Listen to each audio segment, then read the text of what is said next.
You talk too much. That is why you have no power. You think the loudest voice in the room is the strongest one. You think being vocal means being respected. You think silence is weakness, hesitation, fear. You are wrong, and that belief has been bleeding you dry for years. Every word you spill is a coin you hand to people who never asked for it. Every opinion you broadcast is a window into a mind that should have stayed locked. The truth is, the person who controls the room is never the one performing in it. Silence is not passive. Silence is the most aggressive move you can make. And tonight, you are going to learn why. Think about the most powerful person you have ever met. Not the loudest, not the one who talked the most, the one who made you feel small just by looking at you, the one whose approval you craved without understanding why. What did they do? They did nothing. They said nothing. They let you fill the space with your own words, your own insecurities, your own desperate need to impress. And in that silence, they learnt everything about you, while you learned nothing about them. That is power. Not the power to speak, the power to listen, the power to observe, the power to wait. And the moment you understand that waiting is not passivity, it is strategy, you will never be the one chasing approval again. You will be the one granting it. Here is the hardest truth you will hear in this entire audiobook. Most people talk because they are terrified of what happens if they stop. Because silence forces them to sit with themselves, and they cannot do that. They cannot stand the sound of their own thoughts, the weight of their own presence, the emptiness of their own internal world. So they fill the void with noise, endless, exhausting noise. They talk to distract. They talk to impress.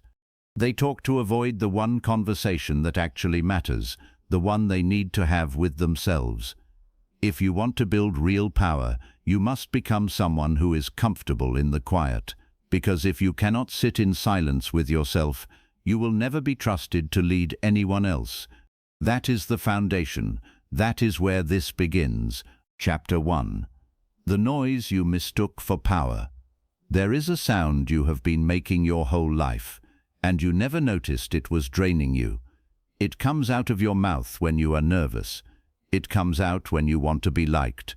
It comes out when you feel small in a room, and you need to remind everyone you exist. You fill the air because the air feels dangerous when it is empty. You speak to be seen. You speak to be safe. You speak because somewhere along the way you learnt that silence makes you invisible, and being invisible feels like dying. So you talk, you explain, you justify, you laugh too loudly, you answer questions that were never asked. You give your opinion on things you have not thought through. You correct people who did not need correcting. You repeat yourself because you are not sure they heard you the first time, and somewhere beneath it all, you believe that if you stop talking, you stop mattering. Stop for a second. Think about this. Is this your life right now? The world told you that visibility is power, that self-expression is freedom, that holding back is repression, that if you do not speak up, you do not exist. So you bought into the noise culture. You learned to perform. You learned to comment, to react, to share, to broadcast every thought before it had time to ripen. You confused volume with value. You confused exposure with influence.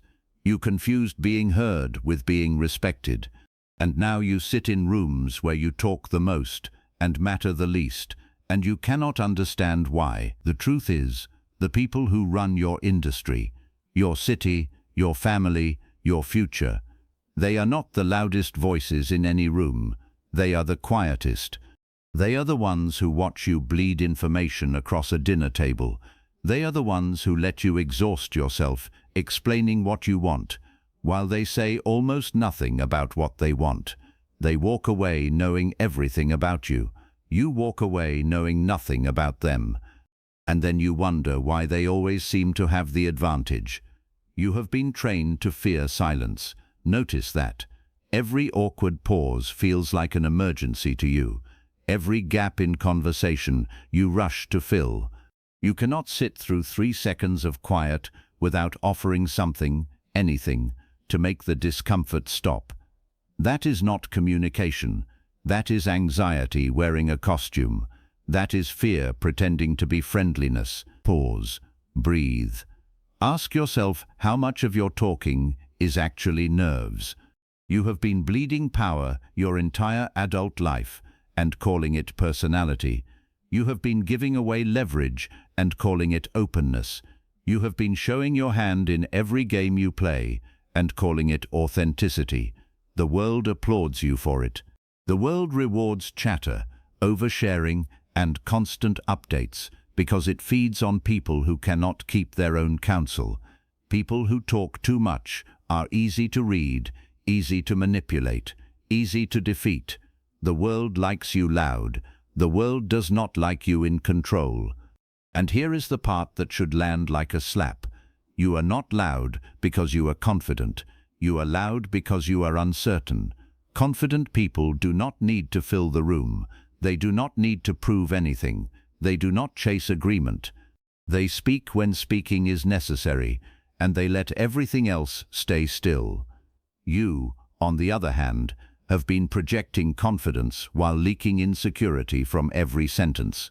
People feel it. They may not name it, but they feel it, and it changes how they treat you. This is where most people stop. They feel the discomfort of this realization, and they close the door on it. They go back to talking. They go back to filling. They go back to broadcasting, because facing the truth about their own noise means facing a deeper truth, one they are not ready to hold. That the version of themselves they have been building, the chatty, expressive, always engaged version, was never strength. It was a defense mechanism with good marketing. But you are not going to stop here. You are going to walk into this. You are going to look at it. You are going to understand why your words have been working against you, and what every sentence you speak is actually doing to your standing, your power, your future. Because before you can build the silence, you have to see the cost of the noise, and the cost is higher than you think. Chapter 2. What you give away when you speak. Every word you say is information. Every sentence is data.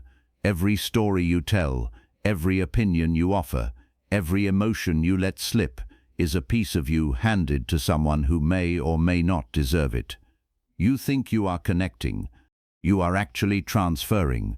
You are moving valuable material out of your possession and into theirs.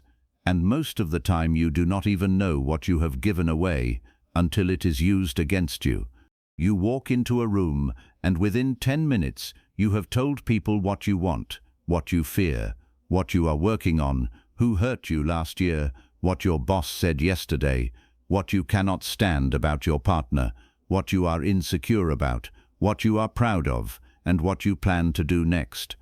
You think you have had a good conversation. What you have actually done is hand a stranger a complete map of your interior life. And maps, in the wrong hands, become weapons. Stop for a second. Think about the last conversation you had. How much did you reveal that you did not need to reveal? There is a quiet law that operates in every human interaction, and almost no one talks about it. The person with less information has less power. The person who reveals first loses first. Negotiators know this. Interrogators know this. Manipulators know this. The reason skilled people ask questions is not that they are curious. It is because they are collecting. They are letting you talk, because every word you say sharpens their picture of you, while you walk away with almost nothing about them. You leave the table emptied. They leave the table loaded. You were taught that openness is a virtue, and it is, in the right place, with the right people, at the right depth. But you have been practicing openness as if it were a default setting. You crack yourself open in front of co-workers, acquaintances, internet strangers, distant relatives, people you barely trust, people who have already shown you they cannot be trusted. You spill the same vulnerable details to a 10th person that you should have only shared with the first. You confuse honesty with discipline. They are not the same thing. The truth is, honesty without discernment is just exposure. It is not bravery, it is not depth, it is leakage.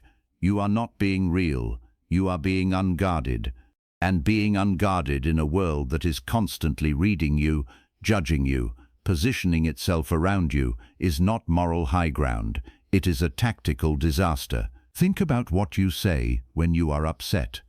Think about the messages you send when you are angry. Think about the confessions you make when you have been drinking, or when you are tired, or when someone has flattered you just enough to lower your wall. Every one of those moments is a deposit into someone else's account. You handed them ammunition. You handed them leverage. You handed them a story they can repeat about you in rooms you will never enter. And then you wonder how rumors started, how reputations shifted, how you became the topic of a conversation you were never part of. Pause. Be honest with yourself.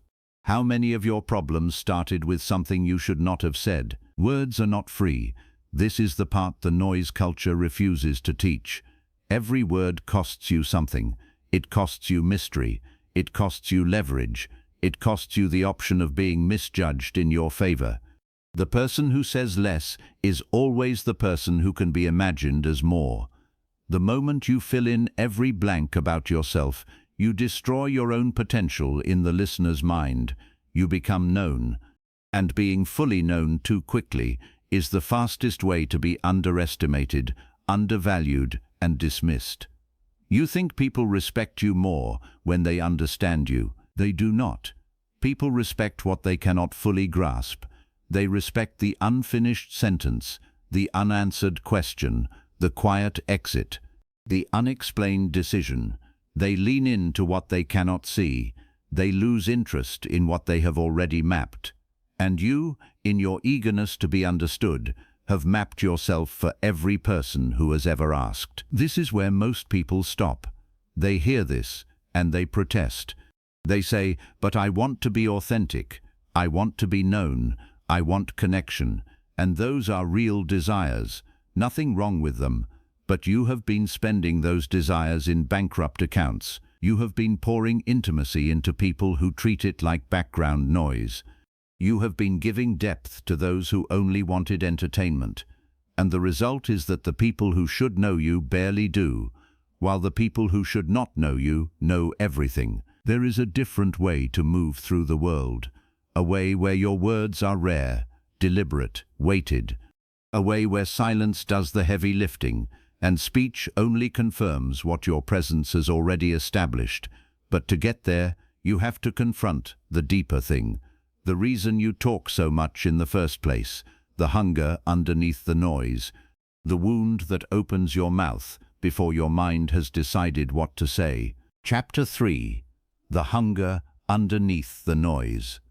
Underneath every word you overspeak, there is a feeling you are trying not to feel. That is the real engine, not personality, not extroversion, not friendliness, a feeling, a specific, uncomfortable, low-humming feeling that lives in your chest and rises whenever the room goes quiet, whenever attention drifts away from you, whenever you sense that you might be forgotten for even a second. You talk to outrun it. You have been outrunning it for years, and it has been getting faster. Some people call it insecurity. That word is too small. What you are carrying is older than insecurity. It is the ancient terror of not being chosen, the fear that if you stop performing, you will be left behind, that if you do not make yourself useful, interesting, entertaining, agreeable, you will be discarded. So you fill the air with proof of life. Look at me, hear me, notice me, do not forget me. Every sentence is a small flare sent up into the dark, hoping someone is watching. Stop for a second. Sit with that. Is that part of what is moving your mouth? This hunger is not weakness, it is human. Every person has felt some version of it. The problem is not that you have it. The problem is that you have built your entire communication style around it, without even realizing it. You think you have a personality. What you actually have is a survival strategy from age 7 that you never updated. The kid who learnt to be the funny one. The kid who learnt to be the helpful one. The kid who learned that if they explained themselves well enough, the punishment would be lighter, the approval would be quicker, the love would arrive. That kid is still running the show. And that kid does not know how to be quiet, because, for that kid, quiet is dangerous. The truth is, until you see the hunger, you cannot govern the mouth. You can decide 1,000 times to talk less. You can read 100 books on silence. You can promise yourself that this meeting, this dinner, this conversation will be different. And then the moment the silence opens, the hunger reaches up through your throat and speaks before your discipline gets there. Because the hunger is faster than the decision. It always has been. You need to know what you are actually feeding when you talk. You are feeding the need for confirmation. Every time someone laughs at your joke, you get a small dose of relief. Every time someone agrees, the hunger eases for a moment. Every time you finish a story and see attention on your face, you exhale, even if you do not realize it. You are not communicating, you are dosing.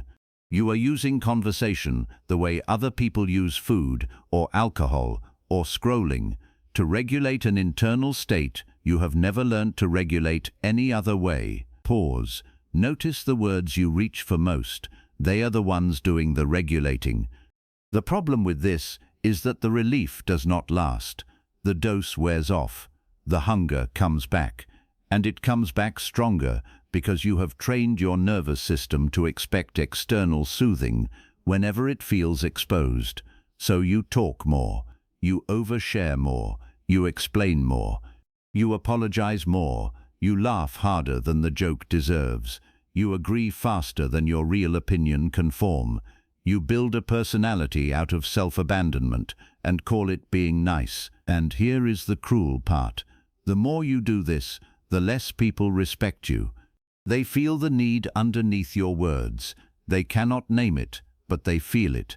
They sense that something in you is asking, asking, asking. And human beings do not respect what asks.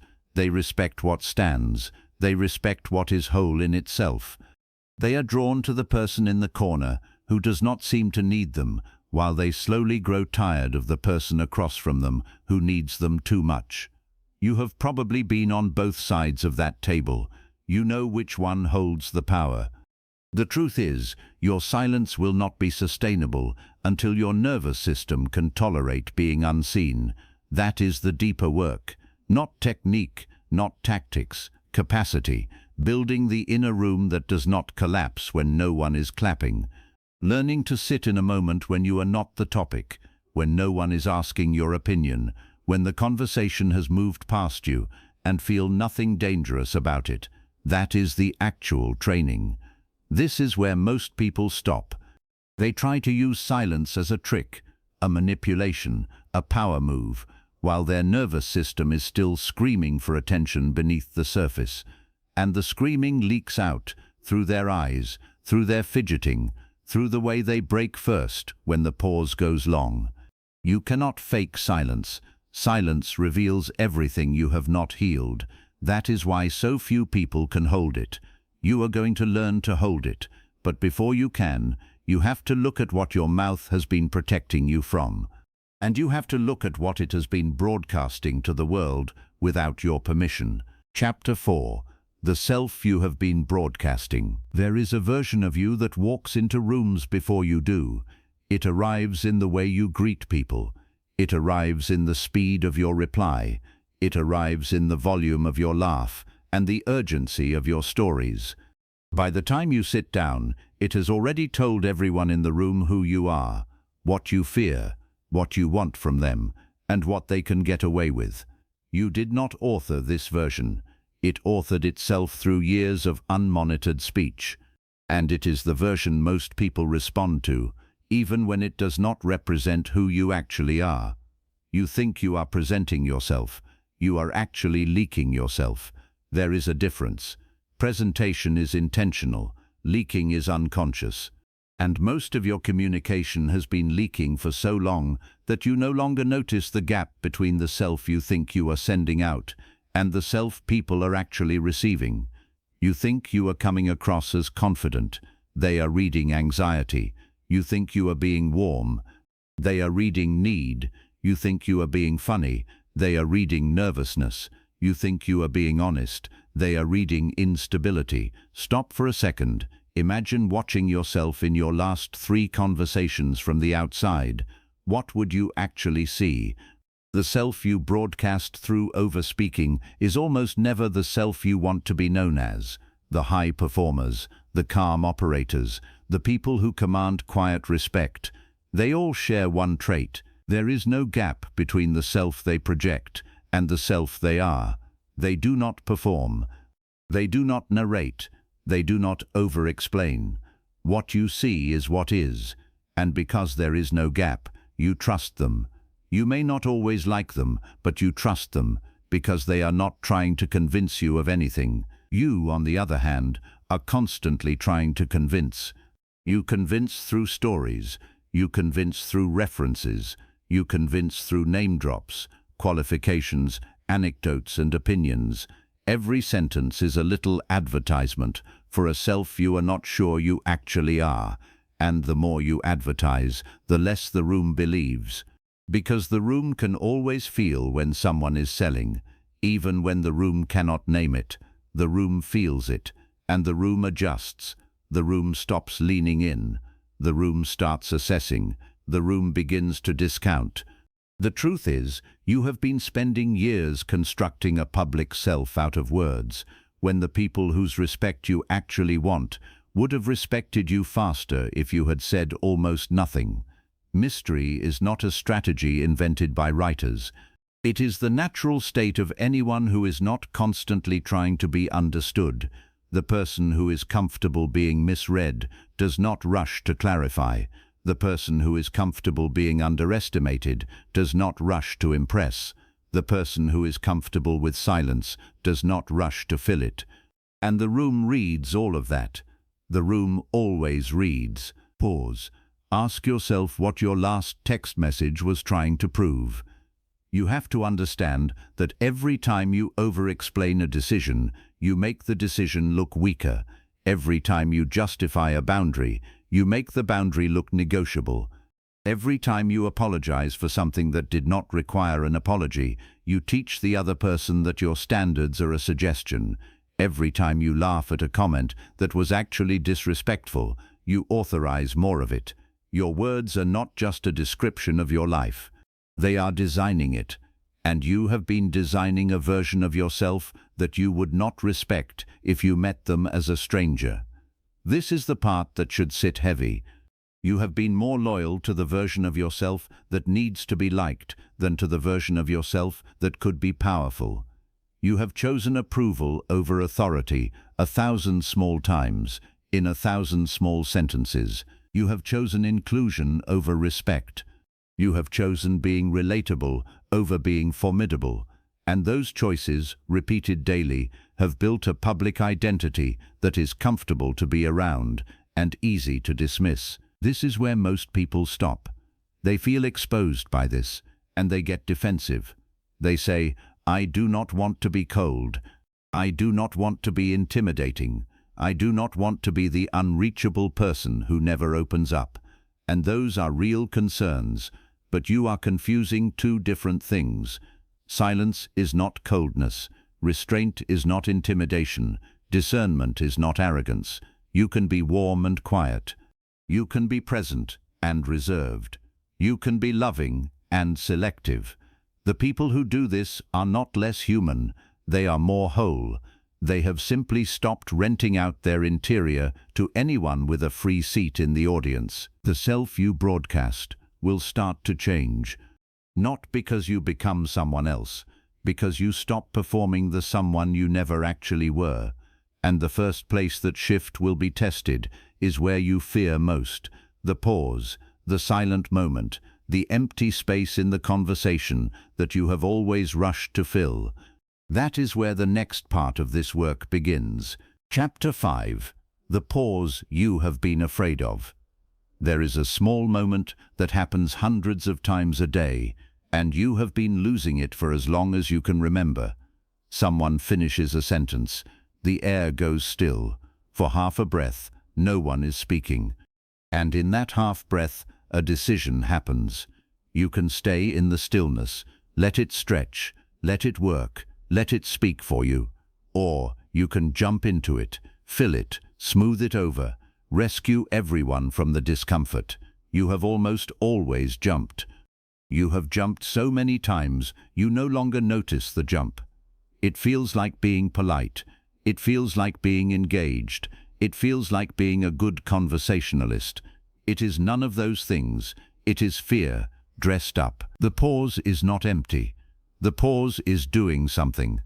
In any real conversation, in any negotiation, in any moment that actually matters, the pause is where the meaning lands. It is where the words you just said sink into the other person. It is where their nervous system processes what they just heard. It is where weight gathers. When you collapse the pause, you collapse the weight. Your words become air. They float past, unremembered, because you never let them have a moment to mean anything. Stop for a second. Think about the last important thing you said. Did you let it breathe, or did you bury it? The people who command rooms have one technical skill in common, and it is almost embarrassingly simple. They are not afraid of the pause. They have made friends with the silence that comes after a sentence. They drop a line, and then they stop. They let the line hang. They let the room sit with it. They do not chase it with another sentence to soften it, qualify it, or apologize for it. They trust the line, and because they trust the line, the room trusts the line. You, on the other hand, drop a sentence and immediately undercut it. You say something true, and then you laugh nervously. You set a limit, and then you explain it 3 times. You ask for something, and then you list reasons it might not be reasonable. You answer a question, then keep talking past it, because the silence after feels accusatory. So you talk over your own words. You bury your own meaning. You hand the room permission to ignore what you said by demonstrating that you do not fully stand behind it. The truth is, the pause is the most powerful instrument you have, and you have been refusing to play it. A 2-second silence after the right sentence will do more for your authority than a paragraph of qualifications. A held look without speaking will tell a person more than 5 minutes of explanation. A delayed response will shift the entire dynamic of a negotiation. These are not tricks. They are not manipulations. They are the natural consequence of a person unafraid to let a moment be a moment. Pause now. Sit with the fact that you have been talking through every important moment of your adult life. There is a particular pause that you need to learn first. The pause before you respond, not after, before. Someone asks you a question. Someone provokes you. Someone hands you a piece of information that triggers a reaction. Your default has been to answer immediately, to react inside the same breath, to match the input speed to the output speed. That speed is killing you. That speed has made you say things you regretted by sundown. That speed has led you to agree to things you did not actually want. That speed has revealed feelings that should have stayed under your tongue for at least another day. When you put a pause before your response, you create the only true freedom you have in conversation, the freedom to choose. Without the pause, you do not choose, you react. You produce the most rehearsed, automatic, conditioned response your mind can fire. With the pause, even a small one, you slip a thin layer of consciousness between the stimulus and the answer, and in that layer, you become someone who is no longer being driven by the conversation. You start driving it. The truth is, the moment you stop being afraid of silence, you stop being controlled by people who use noise as a weapon. The aggressive talker, the manipulator, the pressure tactician, all of them rely on your inability to sit in stillness. They count on you rushing. They count on you filling.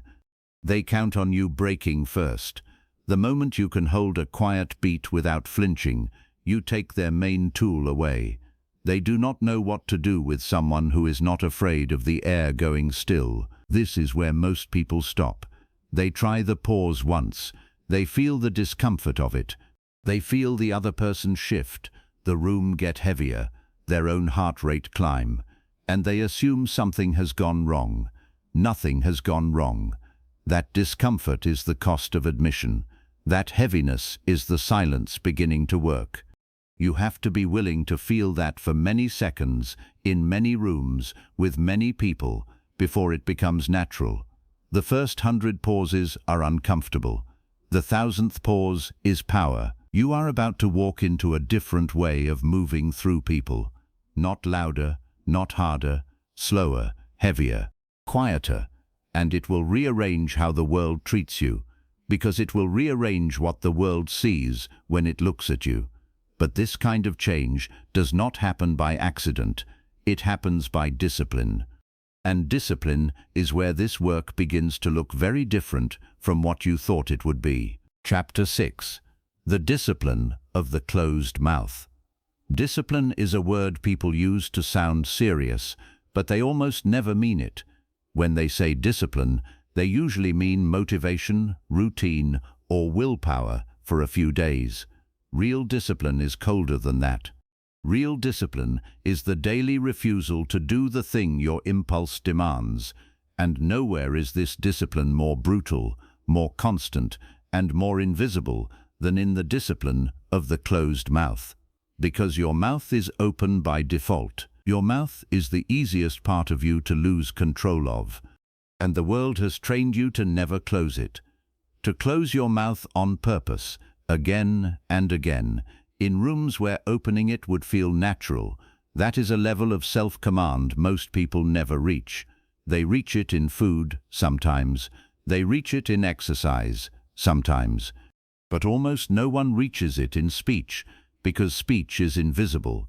There is no scale that tells you that you talked too much today. There is no mirror that shows you the leakage. There is no doctor warning you that your reputation is bleeding out one sentence at a time. The damage is silent. So the discipline must be deliberate. Stop for a second. Ask yourself when you last decided, in advance, not to speak. The first rule of this discipline is simple.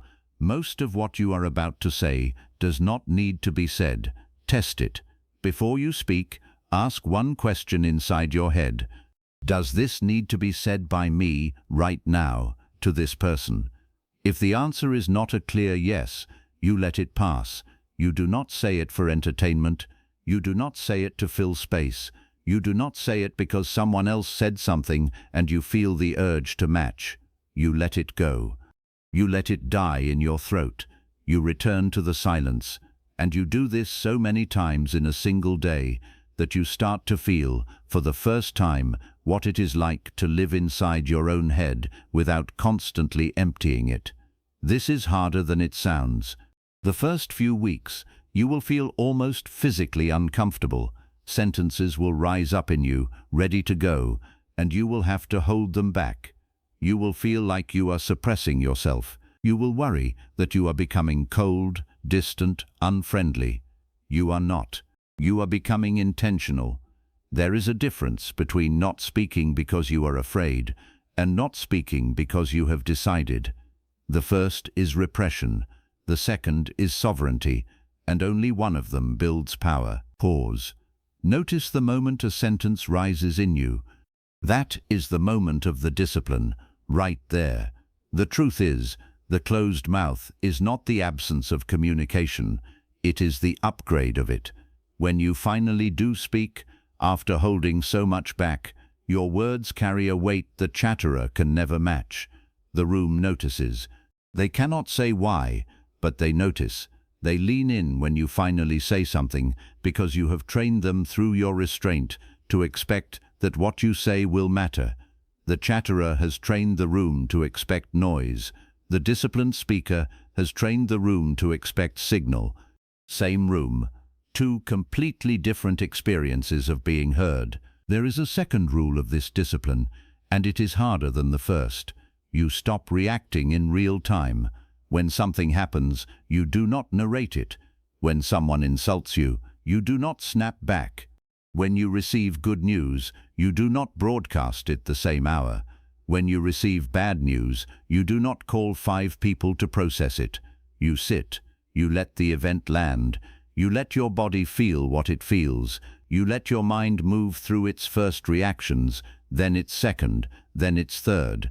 And only after the storm has passed do you decide what, if anything, needs to be communicated, and to whom. This is where most people stop. They cannot stand the time between the event and the speech. They feel like the words inside them will rot if they do not get them out. So they speak too soon. They text the wrong person at the wrong hour. They post the regret online. They confess to the colleague. They vent to the relative who will tell 3 other relatives by morning. And every one of those premature releases costs them something they cannot get back. The disciplined person does not release everything they feel. They feel everything. They are not numb. They are not suppressed. But they have built a holding capacity, an internal container, where feelings can move through them without immediately becoming words. They have learnt that emotion is information for them, not an announcement for others, and that one shift, that one quiet practice, changes their whole life, because they stop generating the chaos that comes from speaking out of unprocessed states. Their relationships steady, their reputation steadies, their decisions sharpen. The truth is, the closed mouth is not silence as deprivation, it is silence as wealth. You begin to feel, for the first time, that your thoughts are yours, your feelings are yours, your reactions are yours. They do not need an audience. They do not need validation. They do not need to be processed in public to feel real. You hold them, you sit with them, you let them refine you privately, and then you walk into rooms carrying the refined version, while the people around you are still leaking the raw one. The asymmetry is enormous, and it compounds. This is the beginning of something deeper than communication. This is the beginning of self-possession, and once you taste it, even briefly, you will not want to go back to the loud life. But to keep going forward, you have to learn what to do with the silence once you have it. Because silence without direction is just absence. Silence with direction is strategy. Chapter 7. The strategy behind the stillness. Silence by itself is not power. A quiet person with no inner life is not formidable. They are just empty. The power begins when the silence outside is matched by activity inside, when your mouth is closed because your mind is working, when your stillness is not vacancy but observation, when the room sees a calm face and assumes nothing is happening behind it, while everything is happening behind it. That is the strategic silence. That is the silence that changes outcomes. You have to understand what the quiet person is actually doing while everyone else is talking. They are reading. They are watching the eyes, the breath, the small adjustments in posture. They are noting who interrupts whom, who flinches at which topic, who relaxes when a certain name comes up. They are mapping the room. They are gathering intelligence that the talkers will never have, because the talkers are too busy producing to receive. While the room performs, the strategist studies. While the room empties itself, the strategist fills. Stop for a second. Imagine a room where everyone is talking, and one person is just watching. Who, by the end, knows the most? The truth is, every conversation is also a transaction of information, whether anyone names it or not. People give and receive constantly. The talker is almost always giving. The quiet observer is almost always receiving, and after long enough, the asymmetry becomes enormous. The strategist knows what the talker wants, fears, plans, regrets. The talker knows almost nothing about the strategist, except a few carefully chosen statements that the strategist allowed to be heard. That imbalance is leverage, and leverage, used well, is power. This is not about being cold. This is not about being deceptive. You can be warm, present, and deeply engaged, and still be a strategist. The warmth and the strategy are not in conflict. The warmth is real. The strategy is just the discipline of not overgiving in the process. You listen with full attention. You ask questions that matter. You let the other person feel seen, valued, important, and you do all of that without using the time to dump your own contents onto the table. They walk away feeling heard. You walk away knowing them. Both of you got something, but only one of you got everything. Pause. Reread that. Both of you got something, only one of you got everything. There is a deeper layer to strategic silence, and it is about timing. The quiet person does not just talk less, they talk later. They are the last to speak in a meeting, after everyone else has shown their position. They are the last to offer an opinion in a group, after they have seen which way the wind is moving. They are the last to commit in a negotiation, after hearing the other party state their position. This is not cowardice. This is not indecision. This is the patience to let the room define itself before you place your move. When you speak last, your words carry the weight of everything that came before. You can reference, refine, redirect, override. You can name the thing no one else dared to name.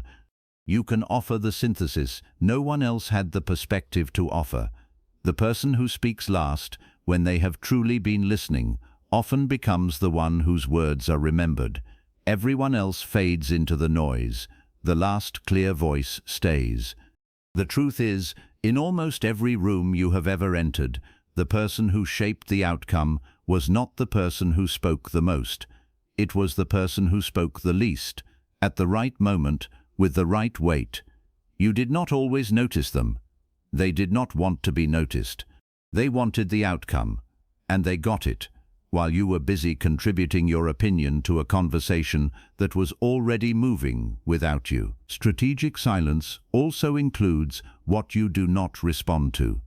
There are messages you do not need to answer. There are accusations you do not need to defend against. There are invitations you do not need to decline politely, with 3 paragraphs of explanation. The disciplined silence is the right not to engage. Not every comment deserves a comment. Not every provocation deserves a reply. Not every misunderstanding needs to be corrected by you. You let some things sit. You let some things pass. You let some things die from lack of oxygen. And in not responding, you protect a resource that the chatterer is constantly burning. Your time, your attention, your nervous system. Your standing. This is where most people stop. They cannot resist the last word. They have to clarify. They have to correct. They have to defend. They have to make sure no one walks away with the wrong impression. And in their inability to let things go, they keep alive every small fire that should have died on its own. The strategist watches those fires burn out from across the room, with their mouth closed, and uses the time to plan the next 3 moves. You are beginning to see that silence is not one thing. It is a whole architecture. It has rules, layers, timing, intentions. It is not the absence of communication. It is a more advanced form of it. And the more you live inside this architecture, the more something changes in how the world reads you. They do not see you as withdrawn. They see you as deliberate. They do not see you as cold. They see you as composed. The world starts treating you differently. And the way they treat you starts to teach you something about who you actually are, beneath all the noise you used to make. Chapter 8. The authority that builds in the quiet. There is a kind of authority that cannot be claimed, only built. You cannot announce it. You cannot demand it. You cannot post it. You cannot argue someone into giving it to you. It accumulates around a person, slowly, through hundreds of small moments of restraint, presence, and self-command. When it finally arrives, it does not look like much from the outside, but people feel it instantly when they enter the room. They lower their voice without knowing why. They check themselves before they speak. They straighten slightly. They wait to see what you will do before they decide what they will do. That is the authority that builds in the quiet, and it is the only kind that lasts. You have spent most of your life trying to earn respect by output, by saying the right things, by being clever, by producing visible value in conversation, and in some surface way, it works. People like you, people enjoy your company, people remember the funny thing you said, but none of that is authority. Authority is what people do when they are not in your company. Authority is whether they bring up your name to argue against you or to back themselves up. Authority is whether they would risk something on your word, or only small things. The talker rarely accumulates this. The quiet operator accumulates almost nothing else. Stop for a second. Think carefully about whose names people say in your circle. Why is it said carefully? The truth is, authority is built every time you do not break under pressure to speak. Every meeting where you held your position with a few sentences instead of a flood. Every negotiation where you let the other side fill the silence and reveal themselves. Every personal conflict where you did not match someone's rising volume with your own. Every moment you could have explained yourself and chose not to. These are not single events. They are deposits, made consistently, in front of the same people, over enough time. They become a presence, your presence, the one that walks into the room before you do. And there is a strange byproduct of building this kind of authority. The people who used to talk down to you stop. The people who used to test you stop. They do not announce that they are stopping, they just adjust. Because their nervous systems detect that you are no longer the same target. You are harder to provoke, you are harder to read, you are harder to push. So they shift their behavior, often without ever consciously deciding to.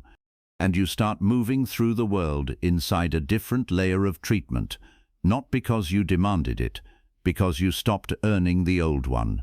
Pause. Think about who in your life has been allowed to disrespect you because you reacted every time. They learnt you were reactive. They kept testing you. The disciplined silence also changes how you experience your own thoughts. When you stop emptying every reaction as soon as it appears, you start hearing yourself for the first time. You start noticing which thoughts are yours and which thoughts you absorbed from people whose approval you wanted. You start noticing how often your opinions were really just defensive postures. You start noticing how many of your strong statements were performances designed to keep you safe from being seen as weak. The clearer the inner room becomes, the less noise you need to produce in the outer room. The two are connected. Inner clarity is the engine of outer composure. The truth is, the world responds to inner state more than it responds to outer behavior. You can practice every silence technique in this book, but if your inner state is chaos, the room will feel it. They will sense the held breath, the clenched jaw, the eyes that are too still. They will know something is off, even if you say nothing, and they will treat you accordingly. The authority that lasts is the one where the inside and the outside match. Calm face, calm chest, steady eyes, steady mind. The silence is not a costume, it is a condition. And only the inner condition produces the outer presence that cannot be faked. This is where most people stop. They want the appearance of authority without the inner work. They want the heaviness in the room without the heaviness of self-command. So they adopt a stoic posture, cross their arms, slow their speech, and, inside, they are still the same anxious child who needed approval. And the room reads it. The room always reads it. The mismatch becomes the room's smell. You walk away feeling tired, and you do not know why. You were performing depth instead of being it. Performing costs energy. Being it does not. You build the inside by what you refuse to broadcast. Every emotion you do not immediately export. Every reaction you do not immediately announce. Every craving for validation you do not immediately feed. Every defensive sentence you swallow. Every clever line you decide not to deliver. Every right to be heard that you decline to claim in that moment. Each of these is a small bet on the long version of you. And the long version of you, the one that exists in 5 years if you keep this up, will move through rooms that today's version cannot even enter. You are now standing at the edge of something, not a technique, not a tactic, a different kind of person, the person who does not bleed information, the person who does not chase approval, the person who does not need to be loudest to feel real, the person whose silence has weight because their inside has weight. And from this point forward, the work is not about adding more silence to your behavior. It is about letting silence become the structure of who you are. That shift is what the next part of this conversation is about, and it will not be easy, because what is dying is the version of you that has been keeping you company your whole life. Chapter 9. The Death of the Loud Self. There comes a point in this work where you stop noticing the techniques and start noticing the loss. The old self is dying, the version of you that was always ready with a comment, a story, an opinion, a joke, a reaction. That version is fading. And it does not feel triumphant. It feels like grief. Because that loud self was not a stranger. That loud self was your closest companion. They walked you through every room you have ever been afraid to enter. They earned you friends, jobs, attention, partners. They carried you. And now you are putting them down. That is a real thing. Honor it. The loud self served a purpose. It is not your enemy. It was the strategy of a younger you who did not yet have the inner resources to be still. It made noise so you would not have to feel certain things. It performed so you would not be forgotten. It explained so you would not be misunderstood. It defended so you would not be hurt. It did its job, in its own clumsy way, for many years, and now you are outgrowing it. That is not betrayal. That is maturation. The same way a child outgrows the night light, you are outgrowing the constant sound. Stop for a second. Sit with the fact that something inside you is ending. You will notice the death in small moments first. You will be in a conversation, and a sentence will rise in you, fully formed, ready to deliver, and you will simply not deliver it. The sentence will sit in your chest, then dissolve. There will be no relief from speaking, no reward from being witnessed, and in the space where that reward used to be, you will feel a thin, strange emptiness. That emptiness is the loud self looking back at you, confused because you did not feed it. Do not panic. Do not run from it. Do not refill the silence with substitute noise, with food, with scrolling, with messages to people who do not need them. Let the emptiness be there. That is the doorway. The truth is, on the other side of that emptiness is something the loud self never let you reach. A kind of inner spaciousness, a sense that the inside of you is bigger than the outside of you, that you contain more than you display, that there are entire rooms inside your mind that no one has ever been invited into, and that you do not have to invite them. The loud self gave away your interior as if it were a public lobby. The new self is making it a private home, and private homes feel different to live in, steadier, quieter, more yours. Pause. Notice that there are parts of you no one knows about anymore. That is not isolation, that is sovereignty. People in your life will respond to the death of the loud self in different ways. Some will not notice, they were never really paying attention. Some will be relieved, they felt the strain of your constant output, even if they could not name it. And some, a particular group, will be threatened. These are the people who built their relationship with you on your noise. They liked you when you were broadcasting. They liked you when you were available to be teased, to be enlisted, to be predictable. As you go quiet, they feel the shift, and they do not like it. They will push. They will joke about the new you. They will accuse you of being different. They will try, sometimes without realizing it, to drag the loud self back out of you. Because the loud self was easier for them to be around. The loud self made them feel powerful by comparison. This is where most people stop. The pressure to return to the old self comes not from strangers, but from people they love, and the pull is enormous.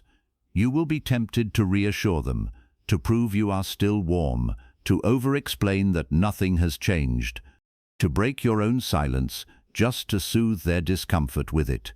If you do that, you will undo months of inner work in a single afternoon. The loud self will rise again, dressed up as kindness, and the cycle will start over.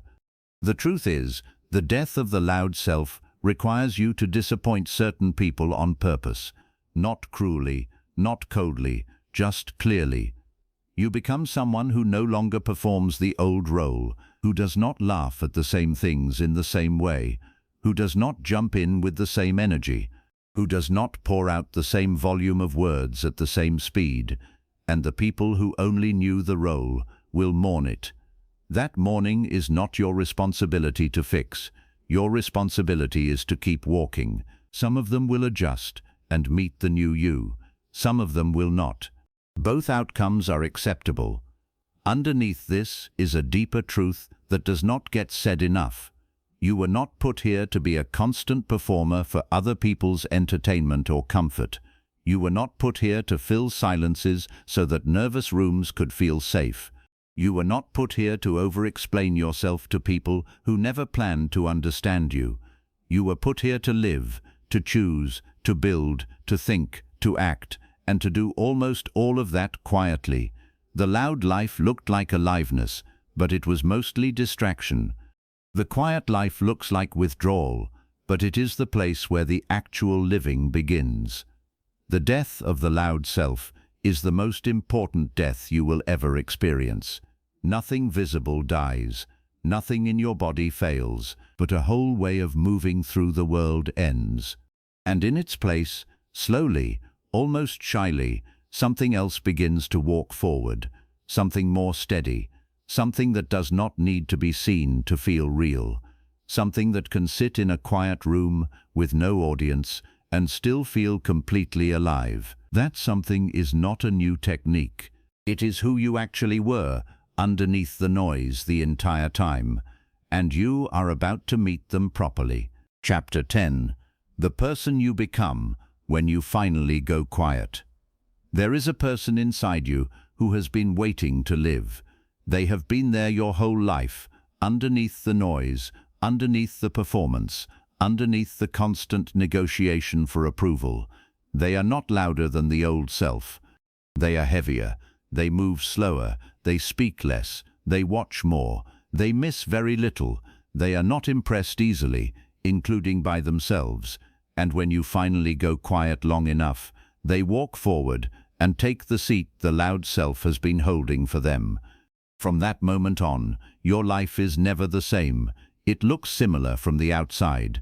From the inside, it is unrecognizable. This person does not chase rooms. They walk into rooms, look around, and decide whether the room is worth staying in.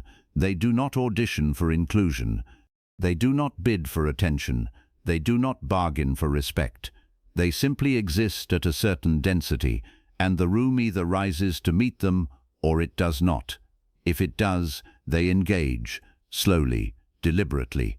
If it does not, they leave, without explanation, without resentment, without a long story about why. The exit is as quiet as the entrance, and the room often does not realize what it lost until much later. Stop for a second. Imagine being this person in your next difficult conversation. How would you stand? What would your face do? How fast would you speak? This person does not argue with strangers on the internet, not because they have no opinions, they have many, but they have learnt that their opinions are not currency to be spent in every market. They save them for people who can actually do something with them. They save them for moments where their words might move something real. The rest of the time, they let the world be wrong about them. They let the world misread them. They let the world have its small opinions about them. Because they no longer rent their nervous system out to every passing judgment. Their nervous system is their own, locked, protected, used only for what they choose. The truth is, This person is harder to love quickly and far easier to love deeply. They do not flood you with their interior on the first meeting, so you cannot consume them like content and move on. They reveal themselves slowly, like a place you have to visit several times before you start to know its streets. And because they reveal themselves slowly, the people who finally know them stay. The relationships they build are fewer in number and heavier in weight. They do not collect people, they choose them, and being chosen by this person feels different than being included by the old loud self. It feels like being trusted with something rare. Pause. Notice that you have been giving rare things to common rooms. There is a different relationship with time inside this person, because they do not need to react in real time to every input. Time slows down for them. They have more space between events, more space between provocation and response, more space between desire and action. That extra space is the closest thing to freedom a human being can have. It is the freedom to not be jerked around by every passing stimulus. It is the freedom to wait, to choose, to refuse. The loud self lived inside reactions. This person lives inside decisions. The difference is the difference between being driven and driving. This person also has a different relationship with truth. They do not feel the need to broadcast every truth they hold. They know that truth, like medicine, has a dose.